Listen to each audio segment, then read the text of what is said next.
listening to Sweep the League.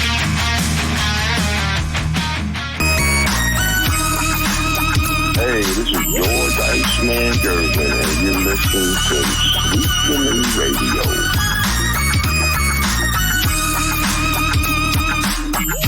I think they should add a third team, and I think there should be 2 Defensive Player of the Years. Oh, interesting. I got a lot to say about the rules. And this is not a diss to any big that gets it, because every big that has gotten it is deserving. Rudy. Jaren. Yeah, Jaren. But defense is very, different for certain players. I can be a really good defender without averaging the most steals. Herb Jones is not, first in steals.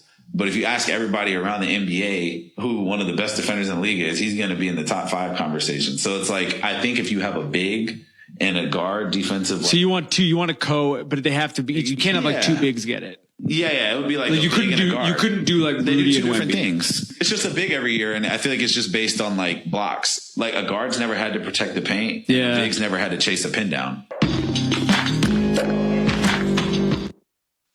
All right. So I'm going to start off saying I get what Jalen is saying, an award for guards and small forwards, the little guys, and an award for big guys. But I started thinking, okay, could it work? Possibly. It could work. But then I started thinking, what holds more water then? Blocks or steals? Because they both, hand in hand, are the same thing. It's a turnover for the other team. It's a defensive stat. So, I don't buy the fact that 2 Defensive Player of the Years. Honestly, Derek, when you first told me, I thought, man, here we go with participation trophy stuff again. You can't get first, so we're going to give you a silver medal for second. I totally get what he's saying, but then you're diminishing, the work that somebody put in on the defensive side. And I think it's traditionally one player. I still feel it should be. I want to know your thoughts on that because you may have a different thought on it. Well, I've thought a lot about it since I talked to you earlier. And at first, I thought it was a good idea, okay? But the more I thought about it, I thought about that should be something that was possible for my era. Yeah. Because then you had the big men stuck under the basket and you had the perimeter defenders. They weren't switching everything. Yeah. So the more I thought about it, I was like, he just mentioned pin downs, about the big men chasing pin downs. And you and I always talk about guys like Isaiah Hardenstein. Yeah. You got Jakob Poeltl. Yeah. You got guys that actually can play out there on when they defending on the pick and roll or the pick and pop. So you do have bigs chasing the pin down today. So if that was for my era, I would think it was a great idea. But when I think about it now, the way the game is played and all that switching, the big men aren't just stuck under the basket anymore. So I think the best player, the best defender overall is the person that should win it. And do you realize he just killed his own argument somewhat when he brought up Herb Jones? He said Herb Jones is a top 5 defender, right? Yeah, he did. Top 5 is not MVP. Defensive Player of the Year, you usually top 2 or 3, you narrow it down to that. Exactly. And so Herb is in the top 5. That makes him a really great defender. But when you start talking about the Defensive Player of the Year, I want to see the guy who's most impactful Defensive Player of the Year. And with the switching game, bigs that can do it all now, they've become more versatile. And you do have guards playing under the basket now because when they switch off, you got guards under there, 6'2" guards guarding bigs. You got Chris Paul guarding a 7-footer around the rim. So it was a good thought, a good idea, but no, I'm shooting it down now.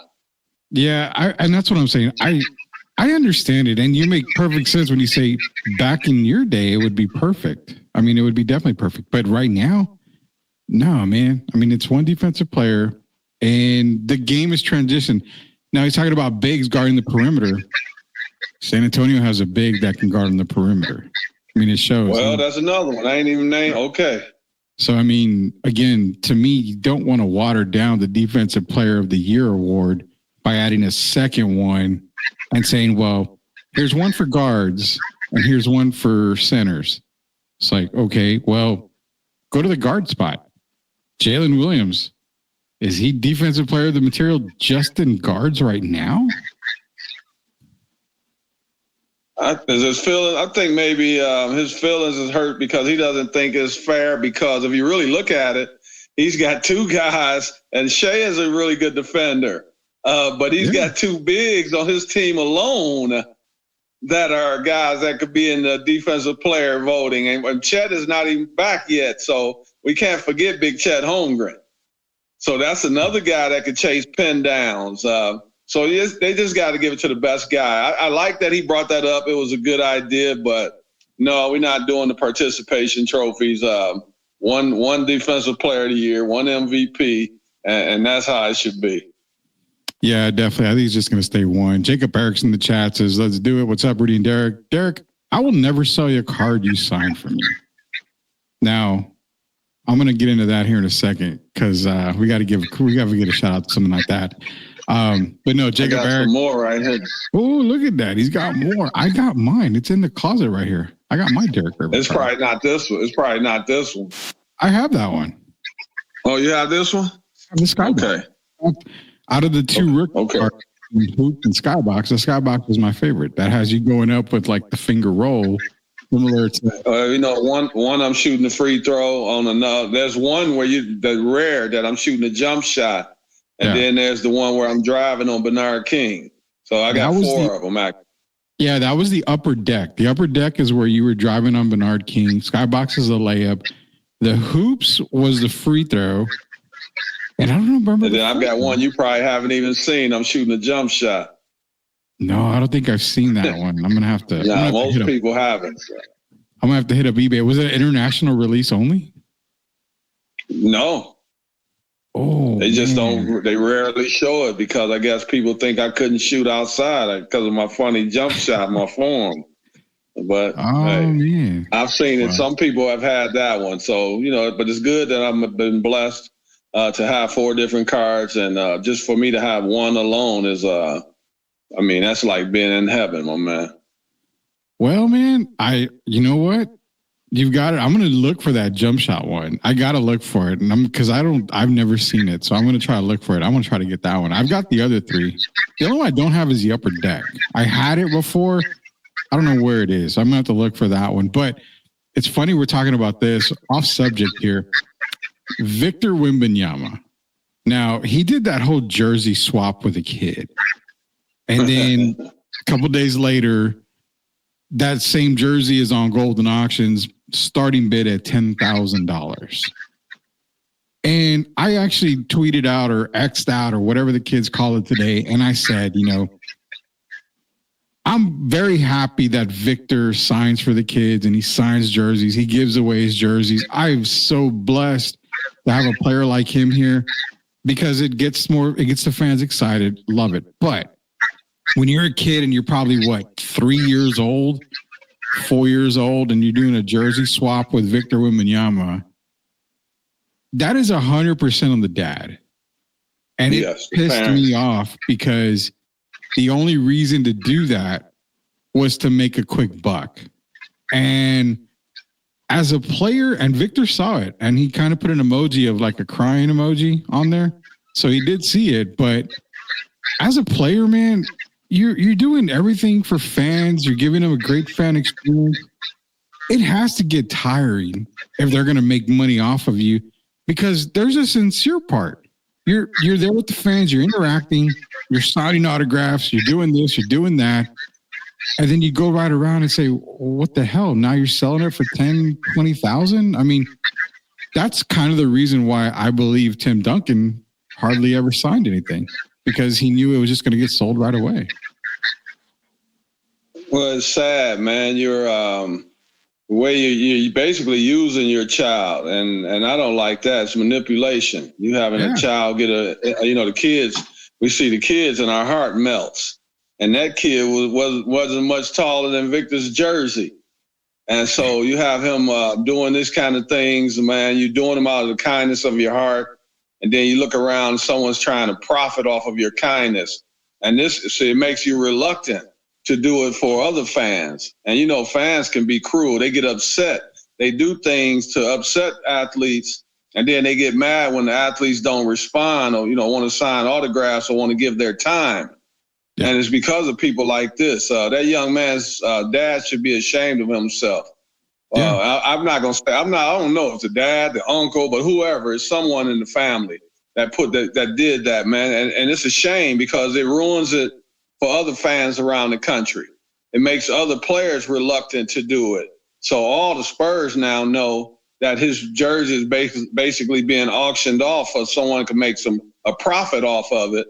And so now you got a whole locker room of guys that might be a little reluctant to do those kind of things. And then, of course, word of mouth, they talk to their friends.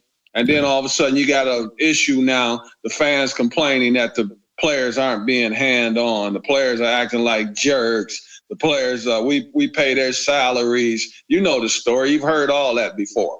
I've heard it all before, been a part of it. So it's sad, man. It really is. It is sad. And I mean, there's the picture. This is the jersey swap that they did. Spurs, they retweeted it out. Best jersey swap ever, yada, yada. And it was a good moment. It was a very good moment. But look at the kid. Now, you mean to tell me that kid went home and said, Dad, let's sell this jersey because we're going to be rich. That is all father, mom, whoever. That is the parent right there making a profit off of this moment right here. When this jersey as a kid should be propped up on, or hung on the wall, just basically in a frame, everything. And this is what we see out of that. You see the jersey going up and then boom, not too much long later, it's on Golden Auctions. Starting bid is at $10,000 for this Victor Wembanyama jersey. And it sucks, man. Sad. It really sucks. You teaching a 3 or 4 year old about manipulation already. Exactly. It's terrible, man. It's so terrible. And that's something that we experience a whole lot more in today's world. It's about the buck. And like people are doing, you've got the whole streaming thing, the TikTokers and doing all this crazy nonsense, going into Walmart and making a fool of themselves. Hey, go ahead. Don't forget the ones that want to kill you because you messed up their parlay, like you told them to bet on you or bet against you. And they mad at you because they lost money on a silly parlay. The smart thing to do if you can't take it, then keep your money in your pocket and don't gamble. And definitely don't gamble on me because you're going to get the unexpected more than you think you are. Mm-hmm. Yeah, no, I get it. And that's the society that we live in today, man. It sucks because, a moment like if it's me, yeah, you know what? Victor's jersey, cool. It's something to hang on to. I had 2 Tim Duncan autographs that I was blessed to get from a friend of mine who knew Tim actually back when he was playing. And I was blessed to get one. One of them I still have. The other one, I gave it away. The guy was like, he told me, I'll give you $100 for it. Here, just take it. I don't really care. That's fine. So I've had my share, but something like this, man, if it's my kid and he gets, my daughter was to go get an autograph, she keeps it. I'm not selling that thing. And it's weird because in Comic Cons, Derek, it happened. It was weird. We go to the table. My daughter loves anime. So she went to visit her anime voice actors. And the very first question that was asked of my daughter was, who do I make it out to? And my daughter was like, no, just sign it. You can't put a little inscription. And that voice actor says, oh, okay, so I'll probably see this on eBay. And continues to sign. And I look at the guy like, are you serious? Just because you don't put to so-and-so, you automatically assume that we're going to put it on eBay or sell it right away. You're her favorite. You're one of her favorite voice actors. I paid money for her to come see you. I'll be damned if I let her sell that thing. So that's the mentality, man. And I don't blame the guy. I don't blame Victor. I don't blame you if you're getting bombarded with autographs. I don't blame you for feeling, well, hell, they're going to sell this stuff. But that's the mentality we live in today, and it sucks. It really does. I felt it wasn't as prevalent in my era, but it still went on. And so, guys were reluctant because they still were, you had your auctions where you still could auction them off.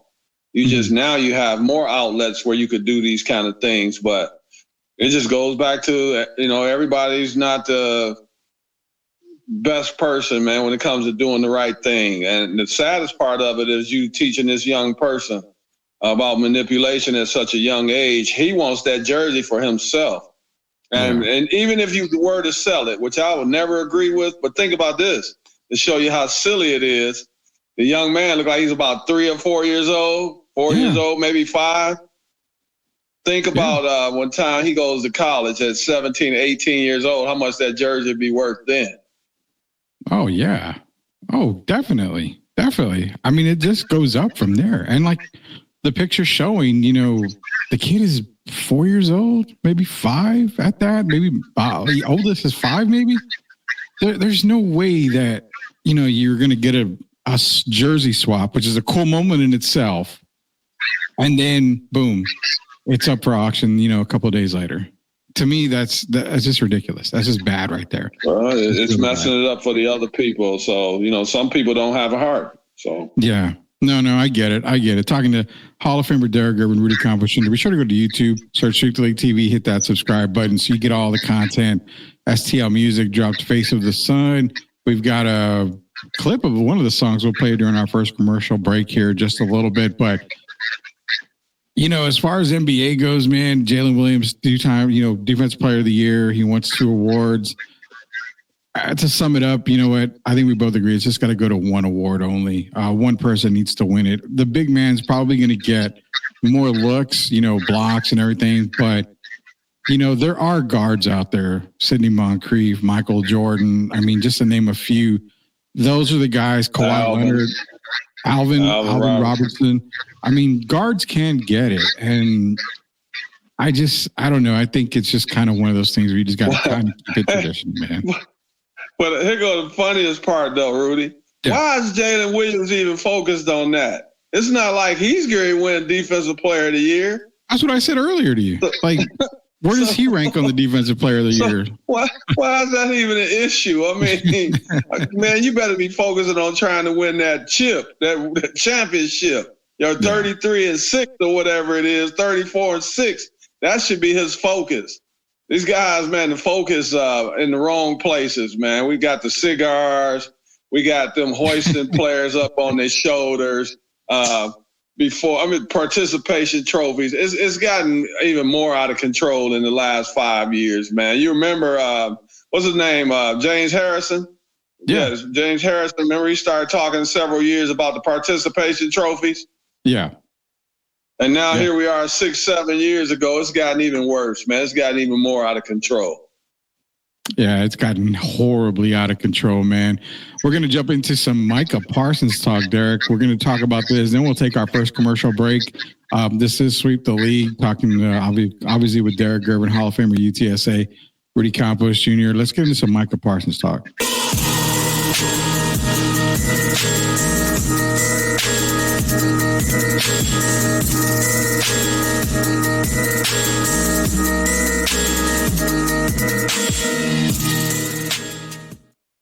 All right, so friend of the show, Daniel Kelly at First Round Mock. He's a former NFL scout. And, I've worked with Daniel before, and great guy, very knowledgeable. You want to know how good he is. He had Spencer Rattler, his number 1 quarterback. He was basically, he's hit on a lot of players. Had Ladd McConkey, most recently, one of the top receivers, and you saw what he did this year. Just a heads up, he talked about Joe Milton also for the Patriots. You saw what he did towards the end of the year in that last game, quarterback controversy in New England already. He's really good at what he does. And I really, really enjoy a lot of his takes, especially this one. He tweeted this out a little bit before we went on the show. Possible big time trades involving Myles Garrett, Micah Parsons, Garrett Wilson, and whoever else could make things look a lot different in the 2025 NFL draft than they look now. Firmly believe it, because you, myself, and Gio were talking that Micah Parsons is more than likely going to be moved. And we had said this before the season started, when we started talking about If you can sign 2 of the 3, who do you sign? They sign Dak. They sign CD. That makes Micah the odd man out. So here we are going into the NFL draft season. Dallas can make a move. They can make a huge move. And you know what? They probably wouldn't even have to trade their first round. They could keep their first round pick, trade Micah to get back into the first round. There's a lot of good defensive players here, but the weird thing is you don't know who the coach is. Maybe in July we'll know who the coach is. I mean, hopefully before, but maybe in July we'll know who the coach is. Even when that coach comes in, there's no guarantee that he's even going to want Dak Prescott as quarterback. I'm just saying, you know, who knows who comes in? We don't know who's going to come in. We don't know what kind of quarterback he wants to run his system. You could have a Sean Payton situation where he gets there, he has Russell Wilson. That didn't work out. Bye-bye, Russ. You know, coaches that are successful want to come in and build that system and build their own system and build their own team again. But you got to feel some sort of way that Micah probably is gone no matter who the coach comes in, because they can get value for him right now. And real quick before you go, teams being mentioned, Detroit, Philadelphia are the 2 main options there, and also Pittsburgh. So those are the 3 that have been mentioned right there for Micah Parsons. Well, you know how I feel about Parsons, man. He's a very good player. To me, he hasn't reached great status yet. But is he the league spokesman now for the NFL players? Seems like it. He talks a lot, man. And you know, I don't know. Even today, like, he kind of ticked me off today. I'm going to be honest about it. Go ahead. They interviewed him, and he was talking about Mike McCarthy. So now, all of a sudden, Mike McCarthy's a great coach. But if you remember 2 weeks ago, he was talking about it was certain players he named that he was worried about. Yeah. And so Mike McCarthy, he was like, well, Mike McCarthy's going to be fine and this and that. You remember that interview? I remember it vaguely, but yeah, I do remember parts of it. Yeah, so he was basically throwing Mike McCarthy under the bus. Yeah. And so now all of a sudden today, Mike McCarthy's this great quarterback and all this nonsense. The guy, man, he talks too much. If they were to replace him, I honestly, he's a very talented guy, but I don't want him going to Detroit, bringing that nonsense into our team, tearing the chemistry up. So if he had to go somewhere, if it was the Eagles, I know it makes them probably a better team, maybe, because you have to deal with the outside nonsense. Yeah. And then, that could filter into the locker room. But I told you from the beginning, I wouldn't be surprised if he didn't get signed because of Dak and CD Lamb. And here we are. So is he worth the trouble? That's what I'm saying. Is he worth the trouble? And that's something Dallas is going to have to figure out in these next several months. But we do have to remember this. They haven't signed him yet. Yeah, they haven't signed him yet. And there's a lot more questions going into this offseason. I mean, yeah, you don't have Mike McCarthy. Your window to hire one of the hot coaches out there right now pretty much closed. So last rumors coming out was the fact that McCarthy had the interview or is going to have an interview with the Bears. Ben Johnson is pretty much, now it's not guaranteed, but it's very close to Ben Johnson being the Raiders coach. It's kind of already getting that wave's getting, really big for that right there. Then you got Aaron Glenn, who now kind of is mentioning the New York Jets. Stop right there. Either Jets. Cowboys are now kind of being tied to Robert Saleh. I heard that. Again, it's weird, Derek, because every day when we wake up, it's a new name. It's Dion's the hot guy. Well, I woke up today and I heard less of Dion, and here comes Robert Saleh. And then tomorrow we're gonna go to bed tonight. Wake up tomorrow, and it's the guy you mentioned in the chat, Jason Witten. And I'm like, okay, it's a tree full of coaches, but you can't move on with your team without an idea of who's going to coach those guys, because you can sign all these guys. The coach may not want them. So there's just so many questions to answer. Hey, Rudy, yeah. And I'm not to cut you off, but I got to say on that subject, this situation, that Micah Parsons situation, is not the same. I know a lot of people are going to be like, well, they signed Dak at the last minute, the last day, whatever. They signed CD at the last minute. This is a different situation because now, just like you mentioned, now there's a coaching change. Yeah. And we don't know how receptive the new coach would be as far as having Micah on their roster. So this is a totally different situation than those two guys. And it's weird, man. You're hearing all these names right now. Mike Tomlin now the new thing is what? Trading coaches. Yeah. So, yeah. I mean, we're in the new era, man. And but I think Dallas, from what I understand, Jerry Jones prefers to make a quick decision as opposed to waiting and dragging this out. And I think because that does hurt you as far as trying to get other free agents to come to the team.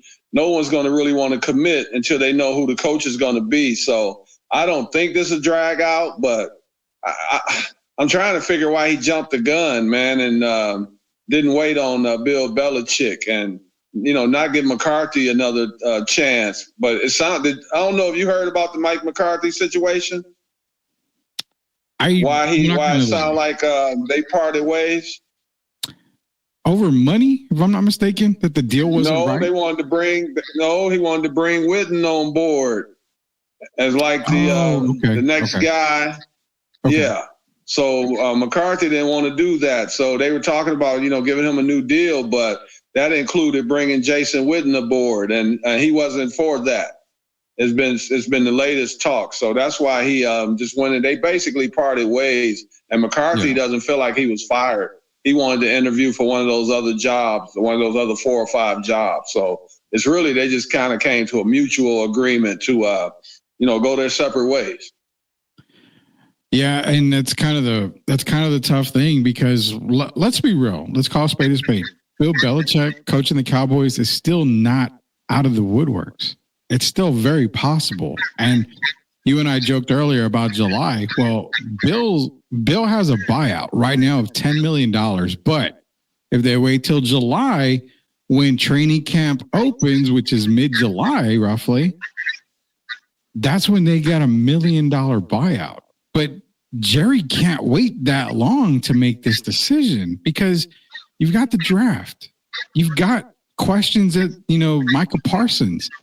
You've got so many things you've got to do that you cannot wait till July for Bill. If you're going to have to do it, you're going to have to buy him out now. And that's $10 million is nothing for Jerry Jones. He spends that probably in the first half of the day.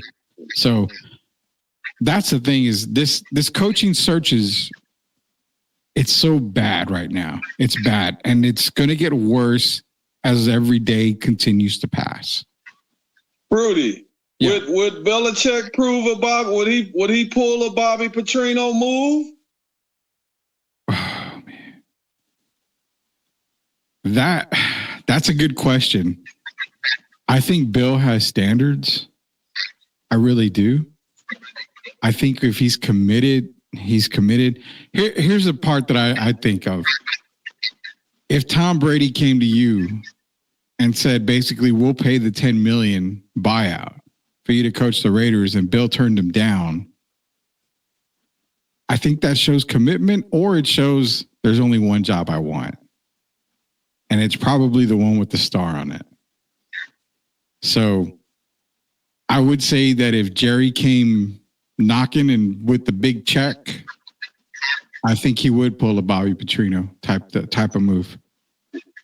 And that would break my heart because you got these young men that are looking forward to going to Tar Heel land, and then all of a sudden you have the rug pulled from under you, man. And, that would be sad, but we'll see what happens. But, man, I right now, I don't know, man. There's going to be a lot of question marks, but we haven't really heard the couple names. We even at one point heard Tony Romo's name, Mike Tomlin. So I don't know, man. This is kind of weird, but what team are we talking about?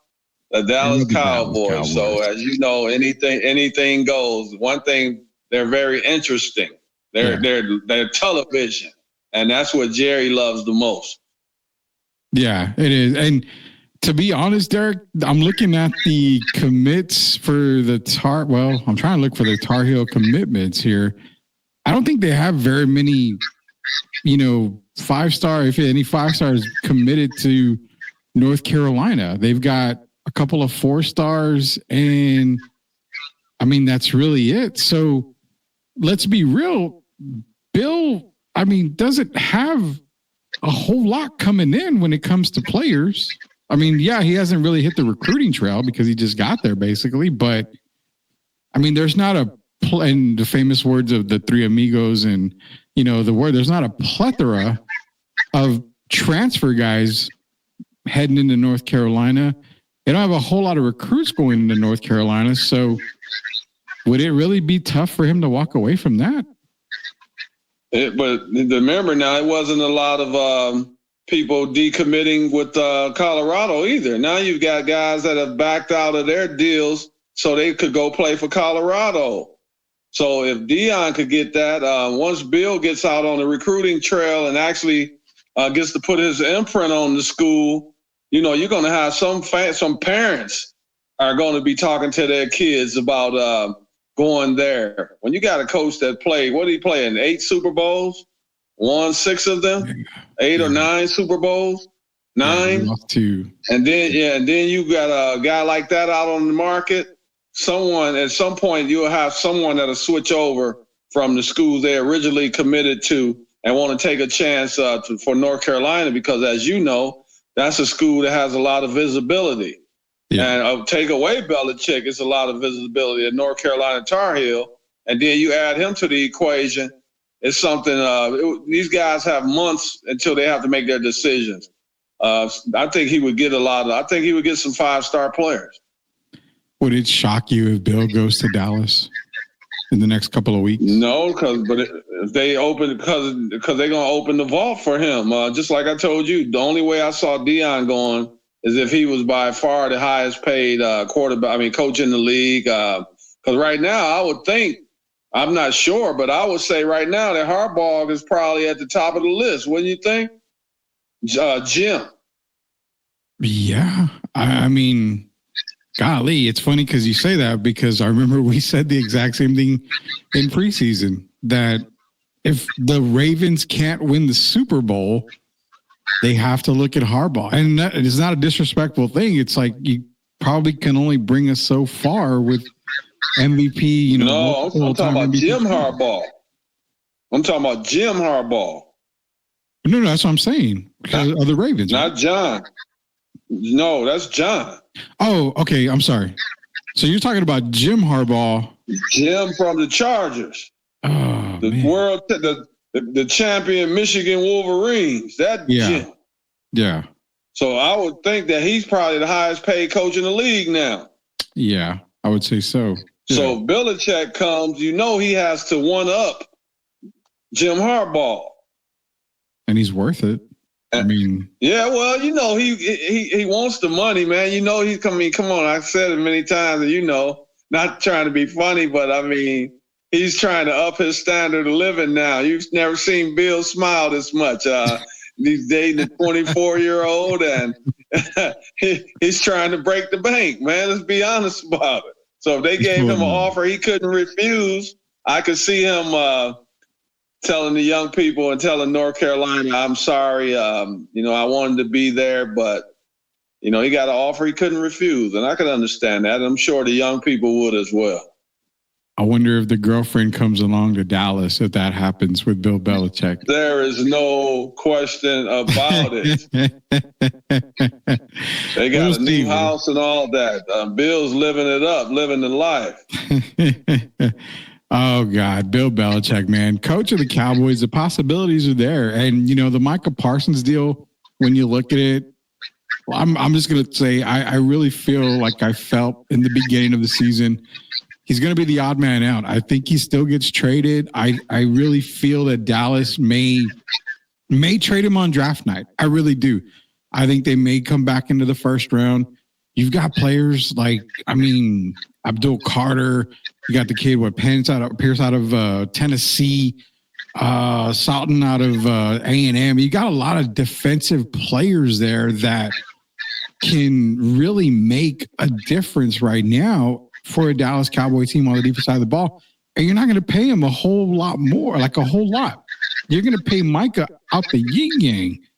Let him go somewhere else. And if that somewhere else happens to be Bill Belichick says, no, I'm not going to be there, that somewhere else happens to be Pittsburgh, and you get a coach in return, so be it. I mean, you could do worse. I mean, obviously with that, but I really think I think Mike's gone. He's a headache. Rudy, do you think he believes he's irreplaceable? Because usually when a guy is not signed yet, isn't that the time to really be quiet?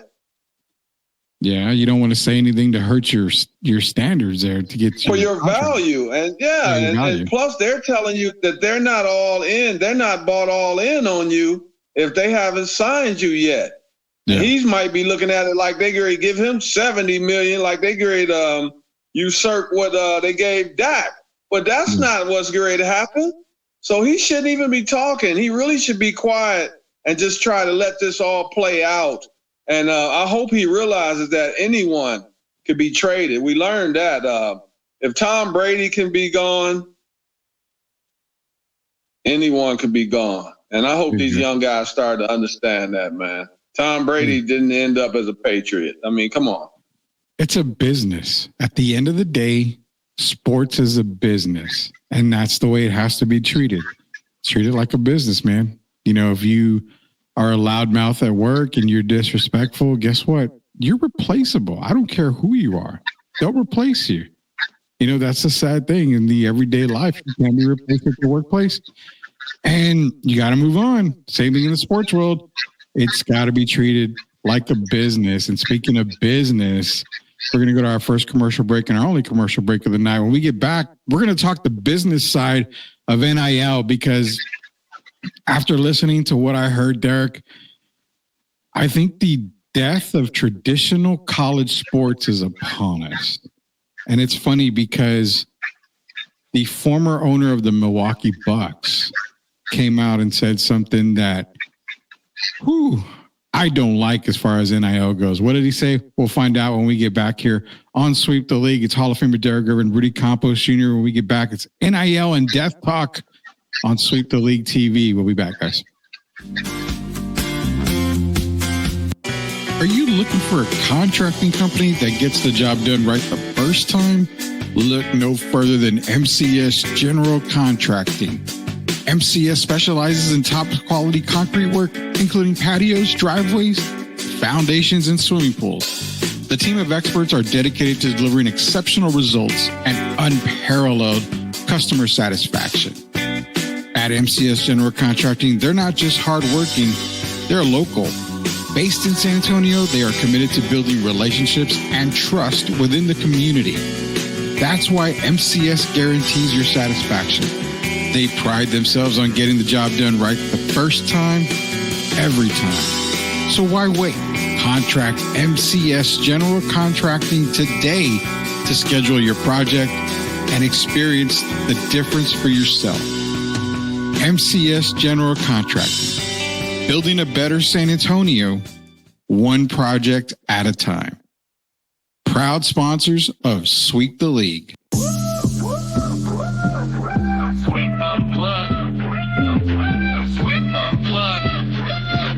Exclusive interviews with Rudy and the crew. Let's go. Oh, heal my broken soul. Mend the pieces of my heart. Wipe away my angry tears and never depart from the darkness. Lead me to your light. Heal my broken soul and make everything alright. You are watching Sweep the League TV. Make sure you subscribe and catch our new videos. Sweep the League TV with Rudy, Derek, and Coach Kia. Let's get back to the live show. You are watching the best in the business.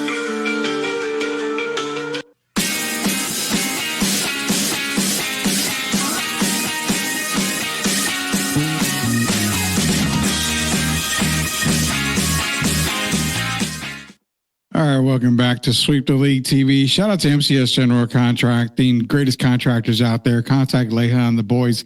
Tell them Sweep the League sent you. Also, Grading the Market, another episode came out earlier today. We'll be replaying that tomorrow morning for you to go. And we're also going to do it over the weekend as well. All these shows that we do during the week, they're going to be broadcasting over the weekend for you guys. If you can't catch them during the week, you catch them on the weekend too. Be sure to check them out. The best way to do it, go to YouTube, search Sweep the League TV. Hit that subscribe button so you're not left behind. All right, man. You and I talk NIL a lot. And something really kind of irked me, and it comes from former Bucks owner Mark Lersay. And I'm going to just let him talk to you for a second here. So here's the former Bucks owner talking about NIL. And I was like, wow, I don't like where this is going, in my opinion. Here it is. I think it's a phenomenal opportunity. And I think what you're going to see is you're going to see a number of schools selling their teams. And the reason for that... To whom? To folks like us. Like, we're bidding on a couple teams, I can't tell you. But in essence, what we would do is buy 51% of the team. And, I mean, I think if you look at a bunch of these programs, they're making 50, 100 million off of their football program, off of their basketball program.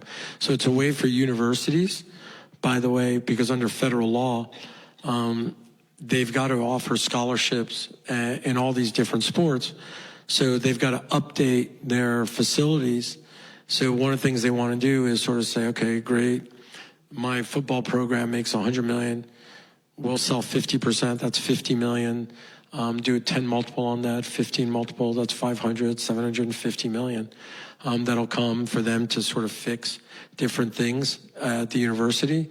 So you're going to start seeing more of that. What the schools need is they need money for NIL, but you can't go out and raise money for NIL because that's not a deduction, right? So that if you're giving $1 million to Michigan, and you can say, I wanted to go to the sports program, that's great. But if you say, I wanted to go for NIL, then it's not a deduction. So that's the issue. Complications, man. That scared the crap out of me for traditional college sports, because you just heard it. These billionaires are now investing, but they're really buying college. Fighting teams. back. Yeah. they're giving back stuff. Derek, this is not good, because now the thought of going to college as an athlete, basically just do away with the G League, do away with all that, because this is the point right here where you're preparing yourself for NBA, for NFL. This is the semi-pro version now, but getting billionaire owners involved in this, and make it clear, we talked about it a few weeks ago when the Utah Jazz made those moves for AJ to go to high school and finish his senior year in Utah. Where did he sign? Brigham Young. Who were the guys that graduated from Brigham Young? The owner of the Jazz and Danny Ainge. So you're starting to see it now. I don't like the looks of this, man. You're buying players. Yep. Well, I don't like it either. It's crazy, man. AAU has a lot to do with this too. I don't know. I don't get it. So now you're buying players, but these it's crazy. It's hard for me to even explain it, man. When I even think about it, because the Bansa, that's a good. He's got his money, and so he was basically paid off to come to a school. That had nothing to do with education. Yeah. Had everything to do with go get the quick buck, and then you go to the NBA. But what would happen if these guys get hurt, Rudy, on their way before they actually get to the NBA? Then what happens? What do they have to fall back on? Nothing, because a lot of them aren't even graduating. I mean, and to be honest, they're in school, but are they really in class? No, they're there. They taking classes, they making clay. They playing with clay in class. Mm-hmm. Yeah, Legos 101. It has nothing to do with education, man. And then, you know, these owners always got some trick up their sleeve, especially if they got to start modernizing these arenas and putting all that money into the university. These owners aren't just doing it for no reason. They're doing it because they're always going to get something out of it. Yeah. And it's really like you are manipulating these young people again, back to what I talked about earlier. And it's going to get ugly. It's going to be real ugly, man, because if what he's saying is true and, you know, owners are trying to get involved in there, as we've seen it with AJ, you know, as we talked about, we see it with him. And then you think, okay, well, he's right. What's the way around it? If Derek Gervin wants to donate $10 million to UTSA, you want it to go to the sports program. But wink, wink, I wanted to really go to NIL to get a couple of guys for this school here. Why? Because then go back to when you were in college and go back to, you know, not too long ago. What was it? Friends of the friends of the program. That was all it was. It was under the table stuff. The donors. Yeah, I will give you that 60,000. But when you become an NBA player or you become, you know, an NFL player, I want my money back. Yeah, I want my money back. So it's kind of weird. Now it's out in the open. It's really out in the open now. Are the owners trying to become, what are they now? They trying to become agents? Well, and that's the part. I don't know, because say Jerry Jones makes the big donation to Arkansas. And let's be real. Jerry donates to Arkansas. We're not going to cover that up. He donates to Arkansas. He's a graduate. He's alumni. I try to make donations to Central Catholic when I can. So because I'm an alumni, I'm an alumnus. So I do, I understand that part. But if Arkansas somehow gets the number one recruited running back, the number one recruited wide receiver, the number one recruited, defensive back, and it's part of Jerry's money, you've got to understand too that a lot of these owners are starting to position these guys to, hey, I want you to be drafted by my team. We're going to see, I guarantee you, we're going to see it with Utah. The Jazz is going to be the first one. That's what's next. What's next. You're basically rigging the side of professional sports. You're funneling players to your program. We're doing it on the pro level now, because that young man that's going to Brigham Young, and then really where. But see, that makes me start questioning the draft. Is the draft rigged, Rudy? The lotto, not the draft. Started to make me question that going forward, because Danny Ainge, they're not investing in that young man for him to go play somewhere else for the Boston Celtics. It's for him to play for the Utah Jazz. So I will say that's where we headed, man. It's kind of ugly, man. I'll say that when that happens, it'll be 100% rigged, in my opinion. Go back to the Knicks, man, drafting Patrick Ewing. People called shame on that.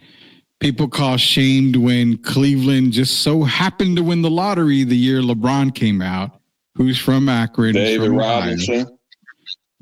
Robinson. Also let's not beat around the bush. Tim Duncan. They had the third highest chances to win the lottery, I think, at that time, if I'm not mistaken. So supposedly, yes. Yeah, I think it was third or fourth. I know Boston had the best opportunity to win the lottery, and they ended up getting third in that draft. So to say, I won't ever use the rigged word, even though I know it feels like it's rigged. I used it. I didn't use it. I get that. I certainly used it. I get that. And I will say that, it points to that right there. No doubt about that. But I think if we see Utah win the lottery, not this season, but next season, I would say that it's pretty much set up and pretty much rigged. How's that going to affect high school basketball? I don't know, man. If you're the number one recruit in high school Okay, let me ask you this then. We got to go down this rabbit hole. I'm the number one recruit in high school. Nobody's better than me. Am I looking at Duke, North Carolina, Kansas, or am I looking at the Knicks, the Nets, the Heat, the Spurs? What am I doing? I'm overlooking where I'm going to play college. Why? Because, hey, you know, the Holt family is going to NIL deal for me to go to UTSA, play there, and I'm going to go play for the Spurs afterwards. You're going to be thinking further than what you're supposed to be. I'm assuming that's where we're going to be going here pretty soon here. They're not going to even be thinking about high school, about college. They're going to be trying to bypass college again. And so that's another thing. I'm not be surprised if they do away with the and go back to where you can go straight from high school. That looks like that's where we're going to be headed next, because these guys, are you going to school and then all you're doing is messing around for a year? You're not even in class most of the time, sadly. So I could see them ready to bypass that, going back to the 18-year-old rule where you can go straight from high school to the pros.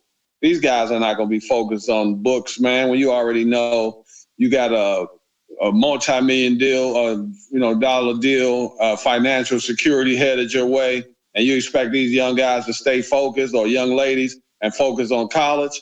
That's not even being realistic. They're not. And you're right. They are going to open up those floodgates again, to go straight to the NBA. Now I know we have a little bit of time.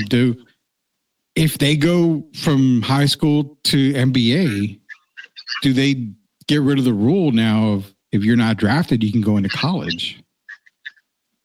There's so many doors that and so many windows that you've got to either open, close, because if I go in and I don't get drafted, well, there goes my eligibility in college because I entered into the NBA draft. Now, if I don't sign with an agent, okay, cool. But most people are going to sign with an agent. Well, hell, most people are signing with agents in college right now. They sign with agents now. And they're doing it they're doing it in high school, I'm sure, because it's not technically it's against high school rules, but AJ's got an agent behind the scenes. It's working out that way. So, the young man from here, I even wonder about him, man. I wanted to talk to him, and I don't know if he'll be straight up with me or not. Kingston Flemings. Oh, okay. Yeah. Yeah. Because I even wanted to ask him his family. So hopefully I'll run into them this spring or this summer. And I kind of wanted to just fill him out because, as you know, he's committed to Houston. Yeah, he is. And him being the top-rated player in the state, basically, right now. So, there've been offers from all kinds of places, right? Yeah. So what's the end game for him? Has he been promised the opportunity to go to the University of Houston right now and then straight to the NBA, one and done to the Houston Rockets? Yeah, that kind of stuff, man. So they're opening up all kind of cans of worms now. It's crazy, man. It's crazy because, when we first heard NIL, we thought, that's good. That's cool. They're going to get paid because they're worth it. They're making, like the owner said, the former owner, they're making $100 million from the football program. So, the coaches, everybody else, they're not doing the work. It's the players. People are there. You buy a ticket to see the players. So I get why you want to make sure they get taken care of. But when you involve billionaire owners and you involve current owners for NBA teams, NFL teams, that's where the line is drawn, because now you're setting these guys up to go to your team, to make those moves. And that's where fishiness starts to really come into play, and integrity just goes out the door.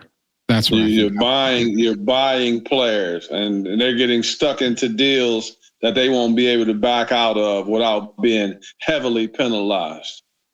Yeah, it's not a very good look right now for NIL, but what can we do? All we can do is talk about it and hope that it'll change and it'll go the right way. But you're right about the high school to NBA. It's going to be back in there. I think, it's weird. I think Adam Silver kind of get strong-armed into a lot of this stuff. And I think that's what's going to happen. You're going to start seeing high schoolers go straight to the NBA. And you know what? You're going to see more, and I hate to put this way, you're going to see more Lenny Cook situations than you will Kobe Bryant. Easily. I agree. That's sad. Lenny Cook, great high school player, but he should never have followed the NBA trail at that time right there. Nonetheless, you know what, man? Talking about NIL deals, we talked about Jalen Williams, talking about 2 Defensive Player of the Year awards. No, we got to nix that in the bud. Also, Micah Parsons on the move. You guys want to see the replay? It'll be replaying tomorrow morning. Right about 10:30, we're going to be replaying this show here, so you can catch it in the morning. If you missed any of the show, the replay will be on tomorrow. We've got a lot of replays coming up. Sweep Unplugged, Grading the Market, Sweep the League TV, a bunch of stuff's going to be basically just reran all weekend too for you guys. So be sure to go to Sweep the League TV on YouTube, hit that subscribe button. And you know what, man? We're going to end it on this, Derek. Do you think Micah Parsons gets traded? Simple yes or no? Yes. I agree with you on that. Micah Parsons will get dealt. Where he gets dealt, I don't know. Maybe we'll talk about that tomorrow. We got some playoffs coming up this weekend. We'll get into some playoff talk tomorrow. Of course, we got the national championship game. Haven't forgot about that. We'll be talking about national championship game as well as some other NBA doings and not. But until tomorrow, for Hall of Famer Derek Gervin, it's Rudy Campos Jr. Until we sweep it again, we'll see you later, knuckleheads. Everybody have a good night.